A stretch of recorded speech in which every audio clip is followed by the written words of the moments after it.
Top sports car owned by athletes, जिसमें सबसे पहले आते हैं विराट कोहली। वैसे तो उनके पास लग्जरियस कार का बहुत बड़ा कलेक्शन है, लेकिन उनकी सबसे फेवरेट स्पोर्ट कार है ऑडी R8।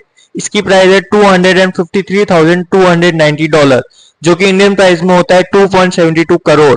उसके बाद आते हैं क्रिस्टियानो रोनाल्डो, जिनकी सबसे महंगी और फेवरेट स्पोर्ट कार है बुगाटी सैंडोडाइस, जिसकी प्राइस है $9 मिलियन, जो होता है इंडियन रुपीज में 78 करोड़। वीडियो अच्छा लगा हो तो एक लाइक और सब्सक्राइब तो बनता है।